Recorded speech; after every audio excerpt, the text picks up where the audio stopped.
Ok, salut, on continue. Cette fois-ci, on va faire un exercice d'application sur les équations de Lagrange ou bien de Clairaut. Donc, ici, on a une équation de Clairaut, car, bien entendu, une équation de Lagrange, c'était y égale à x f de y' plus phi de y, d'accord, y', et puis l'équation de Clairaut, c'était y égale à x y' plus un phi, ou bien f de phi de y', d'accord. Donc, voyez la légère différence entre l'équation de Clairaut ici et l'équation de Lagrange qui est ici. D'accord? Donc, c'est la même méthode pour les intégrations. D'accord? Il n'y a pas de trop grande difficulté là pour l'intégration de ces équations. Donc, je vais simplement poser selon ce qu'on avait fait. On a posé y'.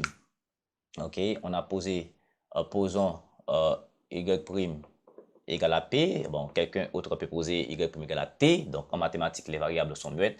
Donc, on peut faire ce qu'on veut. Donc, ça veut dire dy sur dx égale à P.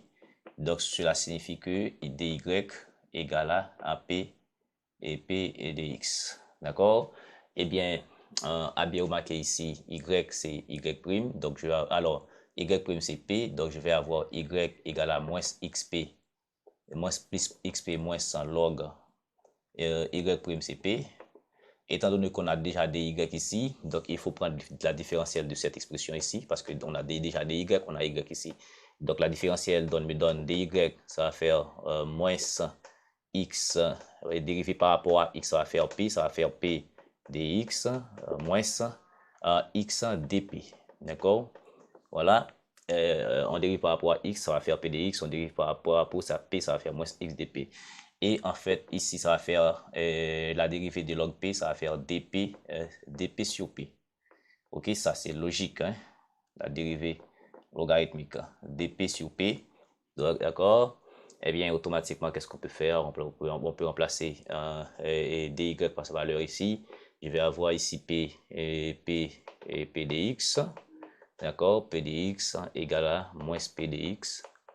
D'accord, je remplace dy par p dx. Ok, moins x en dp et moins dp sur p. Eh bien, à remarquer ici, je vais avoir 2p dx. D'accord, 2p. Voilà, on a moins p dx ici. Ça va faire 2p dx. Ok. Ici, je vais devoir encore transférer 2p dx. Et puis ici, j'ai dp. On va avoir moins x, moins 1 sur p. Et tout ceci par dp. Ok, voilà. Je ne sais pas, est-ce que vous êtes clair? Il y a dp ici. Je factorise, etc. Donc, ça va faire 2p dx. Je divise par dp, ça va faire dx sur dp. D'accord, je vais faire dx sur dp, ok, qui va être x plus x égale à 1 sur p. Voilà, et bien ici, dx sur dp, ça va faire ça, et dx sur dp, et dx sur dp n'est autre que x', mais c'est x' de p. Voilà, et bien l'équation, on a une équation différentielle linéaire en x. D'accord, mais x est fonction de p. La variable ici c'est p. D'accord? Eh bien, étant donné qu'on a une équation différentielle linéaire, d'accord, parce que quelle est la forme de l'équation différentielle linéaire? C'est 1 a de x y' plus b de x y égale à c de x. Donc, ici, a de x c'est 2p, d'accord? Et x c'est tout ça, d'accord? X remplace y, et puis le coefficient ici c'est b de x c'est 1, et puis tout ceci c'est 1 sur p. D'accord? Donc, ça c'est équation différentielle linéaire, c'est la forme générale. Eh bien, pour intégrer une équation différentielle linéaire, il faut une solution particulière. Alors, il faut une solution particulière. Alors, il faut intégrer l'équation différentielle sans secondement associée ou bien l'équation homogène associée, ce qui nous donne ici 2p dx sur dp, d'accord, plus x égale à 0. D'accord, ça c'est l'équation homogène associée que j'appelle communément équation sans second membre associé. Ok, l'un ou l'autre. eh bien, l'équation est en x, je vais avoir 2p. 2p, ce qui me donne 2p de x, ce qui me donne ici moins x dp. Vous voyez, je transpose, ça va faire ici. Maintenant, ce qui me donne ici l'équation est en x, ça va faire dx sur x. Ça va faire moins 1 sur dp sur p. Maintenant, il y a un dx, 2p dx. Et d'accord, donc il nous faut 2 ici. Parce que ici, on a 2p dx, 2p dx, et puis x de p. Voilà, ok. Et c'est clair. Et puis par intégration, on va avoir dx, ce qui me donne ici x, moins 1 sur 2, somme de dp sur p. Ok, ce qui fait ici ln x sur k, ce qui me donne moins 1 demi fois log p. D'accord. Et puis, je prends ici. Il n'y a plus d'espace. Voilà, bon. Je vais prendre ln x sur k. Donc, ln, ça va faire x sur k. Ok, ça va faire x sur k. X sur k va me donner ici 1 sur p exposant 1 demi. D'accord.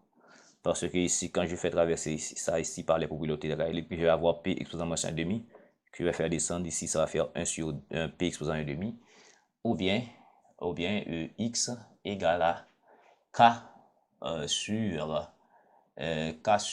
radical de p. Ok? K sur radical de p, ça c'est la solution générale équation sans second membre associé, d'accord? Ou bien de l'équation homogène associée.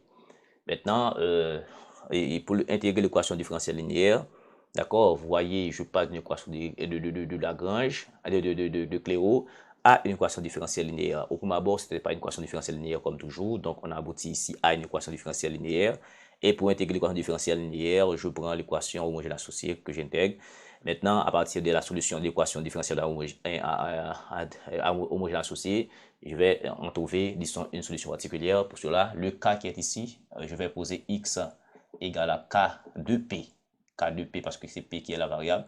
K de p sur radical de p. Donc maintenant, k de p et k devient une fonction ici. Je vais passer par la méthode d'évaluation de constante. D'accord? Eh bien, je vais avoir dx sur dp, ou bien pourquoi dx sur dp? Parce que j'ai dx sur dp ici, ou bien je vais poser x', d'accord? Ici, c'est dx sur dp, c'est x'. J'avais fait ça. Maintenant,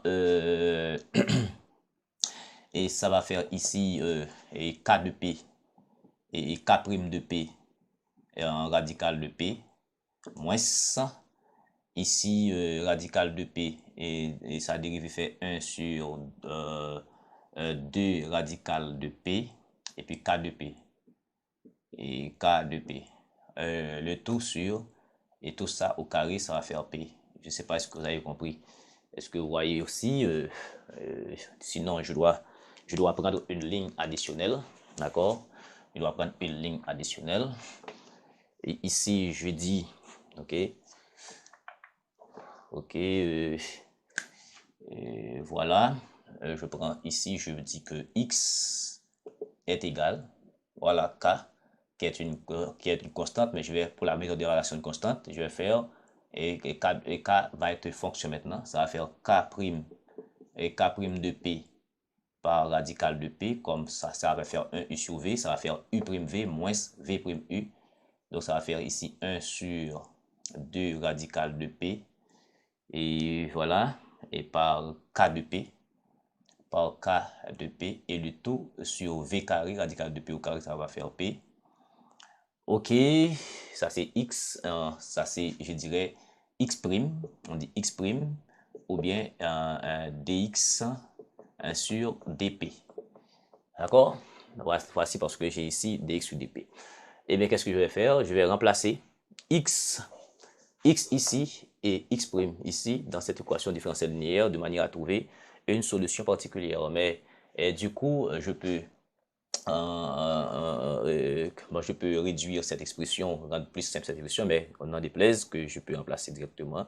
Donc, ça va faire 2p ici, 2p fois dx sur dp, ça va faire k' de p radical de p, ok, sur, alors, moins 1 sur 2 radical de p, et k de p,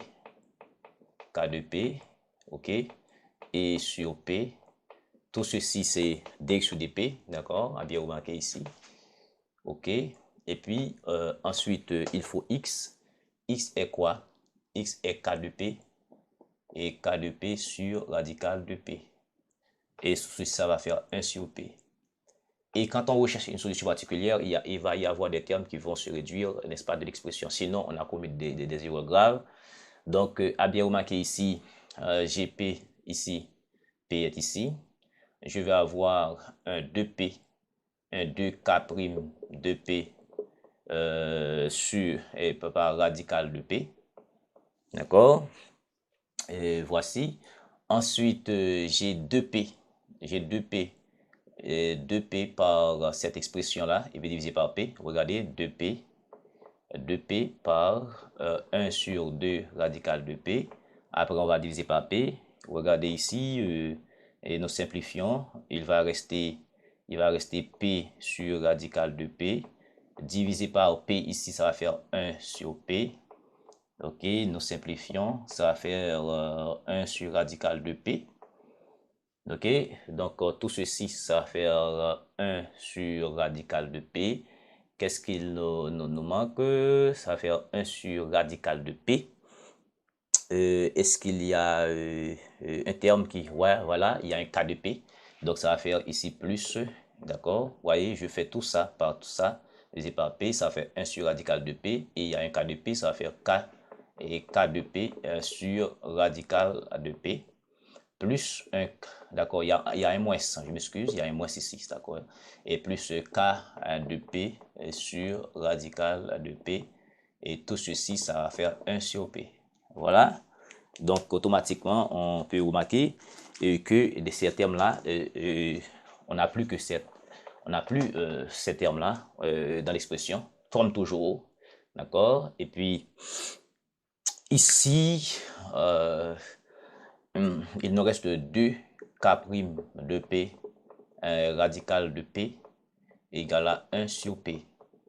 Moi-même, qu'est-ce que je fais? Je multiplie par P, ce qui me donne 2 et K', 2 K' de P, d'accord? En multipliant par P, je vais avoir P exposant 3 demi, parce que radical de P c'est 1 demi, par P c'est 1 plus 1 demi ça fait 3 demi, donc il ne me reste que 1 ici, et ça me facilite la chose, je sais pas, donc K', donc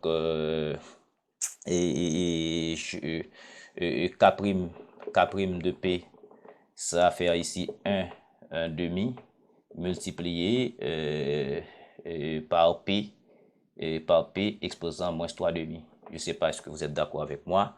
D'accord, je fais tout ça, d'accord, je fais tout ça, et je prends tout ça, d'accord, et je divise par 2, par 2p exposant 3 demi, d'accord, et puis je laisse comme ça, ok, je crois pas qu'il y a de difficulté. Maintenant, k de p, ce sera 1 demi fois la primitive de p moins 3 demi dp plus une constante c.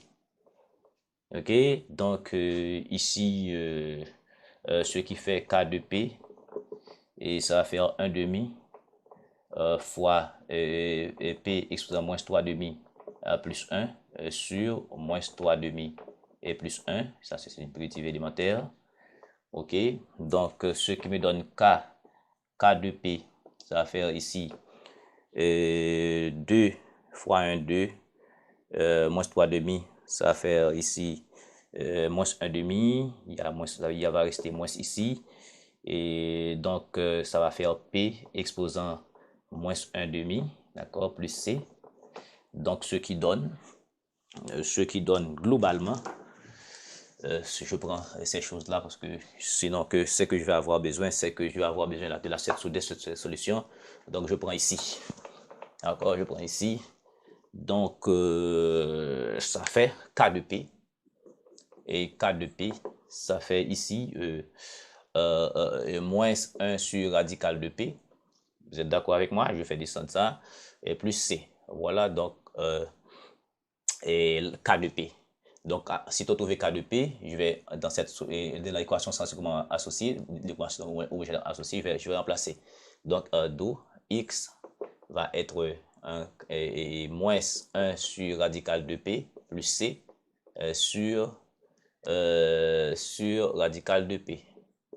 Ok, voilà. Si tu trouves X, qu'est-ce qu'il va faire? Ok, maintenant, à bien remarquer, ici, on a trouvé K de P que je remplace ici. D'accord? Je trouve X maintenant.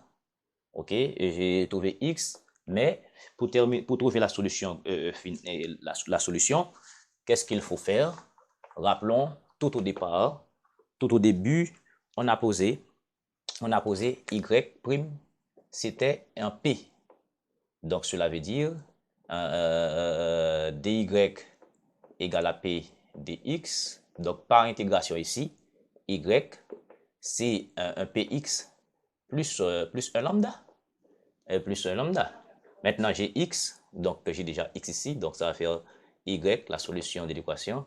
Ça va faire moins 1 sur radical de P plus C et sur radical de P, qui va être multiplié par P, d'accord, et plus un lambda, d'accord, plus un lambda, d'accord, et ce qui fait globalement, globalement, ça va faire, bon, à l'intérieur ici de cette parenthèse, si je ne m'abuse, ça va faire 1 moins 1 plus un C fois radical de P et le tout sur P, d'accord, voilà, parce que je vais avoir radical de P, ça va faire P, et par P, et plus un lambda ici. Donc, ce qui fait Y est égal à moins 1 plus 100 CP, C radical de P, et le tout plus lambda. Voilà donc la solution de cette équation ici. D'accord? Voilà donc la solution de cette équation qu'on vient de résoudre là. Donc, les équations, nous avons 4 équations, des équations de Bernoulli, et de Riccati, de Lagrange et de Clairaut. Ces équations, au premier abord, ce ne sont pas des équations différentielles linéaires, mais on a pu faire des opérations de manière à les ramener à des équations différentielles linéaires. Et bien, le dernier cas qu'on vient de faire là, c'est une équation différentielle de Clairaut, d'accord, et puis qui n'était pas linéaire, on a ramené ça à des équations différentielles linéaires, et puis on a trouvé la solution. Donc, merci beaucoup de suivre cette séance.